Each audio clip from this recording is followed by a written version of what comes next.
السلام عليكم، اهلا وسهلا. اي حد يا جماعه بيعمل فيديو بيعمله ليه؟ بيعمله عشان عنده دوافع تخليه يعمل الفيديو ده. فانا من الدوافع اللي خلتني اعمل الفيديو ده فكره التعميم، ان انت تنشر فكره وبعد كده كل الناس تقول لك والفيديو يوصل عليه ملايين المشاهدات والناس تبقى مقتنعه بالكلام ده، والكلام ده يعني اي كلام لمجرد ان انت عممت مشكله عندك. وليه بقى؟ لان انت ما بتحبش وانت عندك مشكله تحس ان انت لوحدك، فمصر كل الناس بتعمل كده. لا لا، تعالى بس واحده واحده. فانت عندك الكونسبت والفكره بتاعت السترونج اندبندنت وومن، المراه القويه المستقله. فانا النهارده بكلم حضرتك المراه القويه المستقله. فبيطلع بعض الافكار بتقول ايه بقى؟ بتقول لك مثلا، هي بتقول لك كده، بتقول لك مثلا البنات مش عايزه تتجوز والبنات مش عايزه تخلف. بجد يعني ده فعلا ده حقيقي. طب يعني ايه رأي حضرتك وايه رأي حضرتك ان احنا نعمل موضوع بسيط جدا؟ اسأل الناس اللي في عيلتك، يعني هات بنات عيلتك كده واسألهم: ما يا بنتي انت عايزة تتجوزي؟ اه طبعا. عايزة تخلفي؟ ده هم اساسا واجعين دماغنا بالاطفال وكوكو مش عارف ايه ودلعوا وعندهم خلق غير طبيعي مع الاطفال اللي هم مش ولادهم، فهم مش عايزين يخلفوا. تمام. طب سالت واحده قالت لك لا مش عايزه اخلف عشان كذا وكذا وكذا. حلو قوي، انت كيس، انت حاله، مش هنقيس عليكي. لكن الطبيعي ان البنات عايزه تتجوز، والطبيعي ان الشباب عايزه تتجوز. فطره الله التي فطر الناس عليها. يعني مش فاهم احنا بنتكلم في ايه. مش مشكله. يعني هل مش من الطبيعي ان انا ابقى عايز اخلف؟ يعني سيدنا النبي ايه؟ وما ارسلنا من رسول الا ليطاع باذن الله. قال تكاثروا فاني مباهي بكم الامم. فاحنا دلوقتي طلعنا تعميم ان البنات مش عايزه تتجوز والبنات مش عايزه تخلف، وانت ما تعرفش ليه. لا، ممكن بعض الحالات الله هعذرها مش عايزه تعمل كده، بس الطبيعي ان هم طبعا عايزين يتجوزوا. ولو عملنا الاختبار اللي هو البسيط ده، اي واحد سال بنات عيلته شوف يعني النسبه. فالبنات طبيعيين عايزين يتجوزوا وعايزين يخلفوا. يعني دي مش عارف احنا بنتكلم في ايه اصلا. اللي احنا بنعمله ده في المناظره اسمه ايه؟ مثلا لو انا بناظر حد فكريا وانت بتناظر حد فكريا، اللي بنعمله ده اسمه تنزل. ان احنا بننزل بس بنقول ايه؟ كلمتين لتحت ونطلع تاني لفوق. تنزل. فما فيش حاجه اسمها كده. وبعدين معلش، انت كمان مش عارف البنات مش عايزين يتجوزوا ليه. عشان انت مش عارف. انا هقول عشان قصص الخذلان الرهيبه في حياتنا. بالله عليكم يا جماعه، في حاجه يعني بالله عليكم احنا ما بننجرحش؟ يعني انتوا عايشين قصص الخذلان دي لوحديكم؟ ده احنا اكتر قصه خذلان مشهوره ان احنا بنقعد نجيب في دباديب في دباديب في دباديب، صح؟ مش ده اللي بيتقال؟ وبعد كده تتجوز ابن خالتها اللي نزل من الكويت. ده اكتر قصه خذلان مشهوره بين الولاد والبنات. وعايز اقول لحضرتك على حاجه. العلماء بيقولوا ان القواعد لا تبنى على النوادر.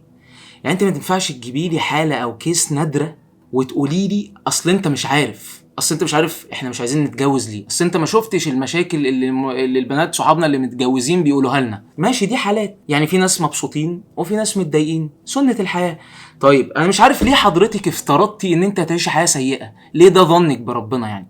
ولا هو ده ظنك بكل الرجاله؟ في حاجه اسمها كل الرجاله وحشين؟ لا. في حاجه اسمها كل البنات وحشين؟ اسمها ما فيش حاجه اسمها كده طبعا، لا. طب ليه حضرتك افترضتي؟ وبعدين عايز اقول لحضرتك على حاجه كمان، معلش اقول لحضرتك على حاجه مهمه جدا.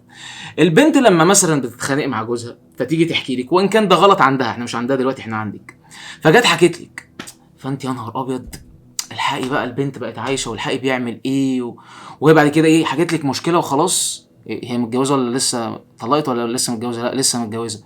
طب هي مش فاهم. انت فاكراها بقى صابره والجواز مر، وانا يا بنتي والله صابره ومش عارفه صابره ليه، وهي ممكن تكون عادي اتخانقت فجت حكيت لك وبعد كده جوزها صالحها وخرجوا بياكلوا ايس كريم دلوقتي، وانت في نظريه المؤامره هي اكيد مش هتحكي لك الجانب الحلو من حياتها. هو داري على شمعتك تقيد وعشان الحسد والكلام ده، لكن في المشاكل بنحكي. طب حكيت لك لما اتصالحت؟ لا. فانت مفترضه ايه بقى؟ مفترضه ايه؟ طب ما دي كيس، ما في بنات تانية عايشه مبسوطين وازواجهم محترمين، مش عارف ليه مسكنا في الراجل الوحش. طب ما في.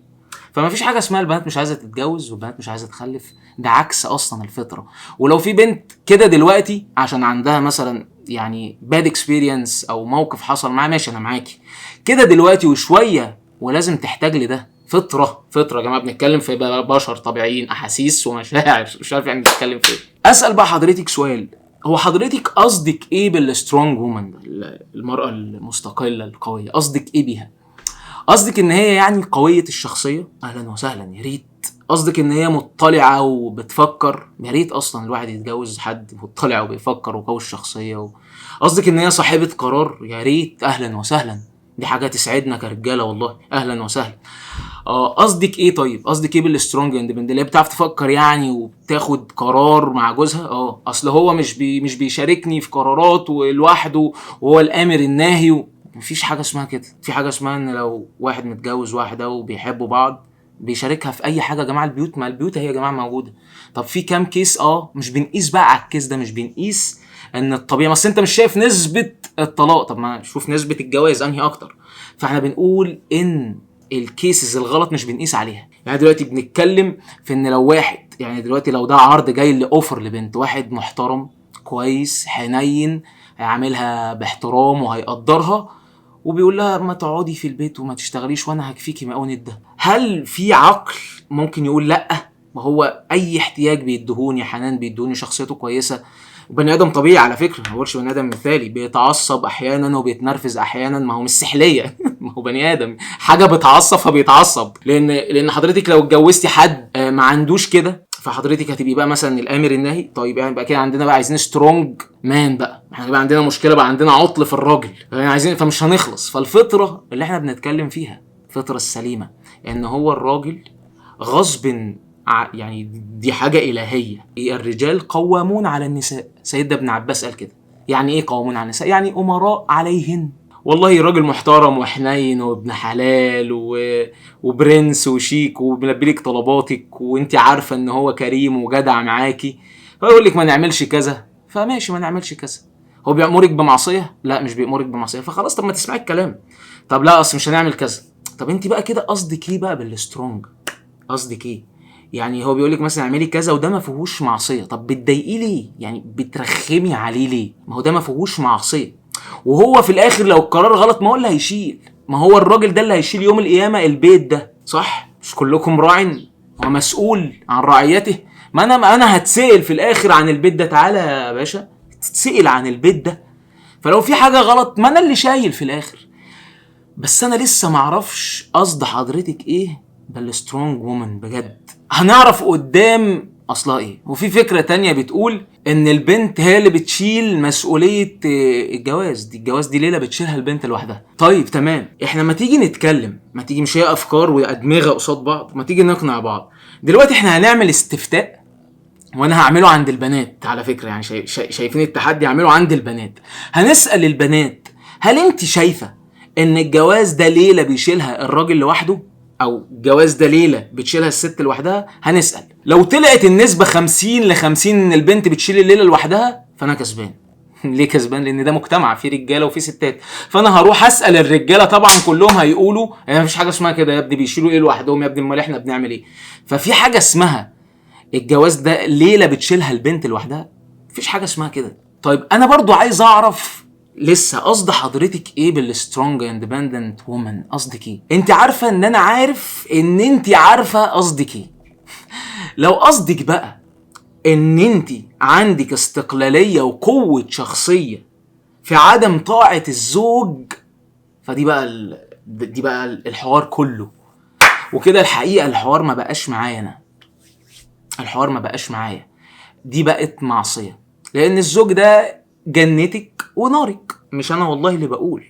عشان بيتقال ايه مثلا، انت عايز تعيش في زمن زي السيد وتخش مثلا واحده تسجد لك، ولا هو في حد بيطلب واحده تسجد له؟ على فكره النبي قال كده، لو امرت الزوجه ان تسجد لغير الله. ليه؟ بيبين لك قدر الزوج، بيبين لك هو ده الراجل ده لحد فين. طبعا بنتكلم عن الراجل المحترم، ملناش دعوه باي كيس، نتكلم عن راجل محترم. اي حاله تانية او اي كيس تانية بتتناقش لوحدها، يعني انت عملت ايه وانت عملت ايه، لا انت اللي غلطان لا انت اللي غلطانه. احنا بنتكلم في العموم، راجل محترم وواحده محترمه، فليه بيحصل كده؟ لو انت بقى قصدك بالسترونج وومن دي ان هي عندها استقلاليه في عدم طاعه الزوج، وان هو بيقول لها على حاجه لا وانا ليا راي وش معنى انت اللي تقول فيمشي، فدي بقى مشكله كبيره جدا. دي ما بقتش معايا اصلا، دي بقت مع ربنا، دي بقت معصيه. يعني انت قابلي بيها بقى ربنا يوم القيامه، دي قصتك انت وده حوارك انت وده كتابك انت. انا خلاص بره الليله دي، احنا كنا بنفهم بعض الحوار. لكن لو انت قصدك كده فدي مش معايا خالص، دي مع ربنا يوم القيامه. وبعدين هتعملي ايه مثلا انت دلوقتي؟ مثلا لو هي ماما كانت سترونج مثلا زي ما حضرتك شايفه السترونج، لو ماما كانت كده وكانت عارضة بابا واتطلقت مثلا، كان زمان حضرتك مش موجودة اصلا، زماننا مش تعبانين، زمان حضرتك مش موجودة، وزمان بقى كل الناس مش موجودة، صح؟ لو هي الامهات كانت كده. فالموضوع كمان بقى، ايه رأيك بقى لو انت سترونج بقى وعندك استقلالية بقى مع بابا؟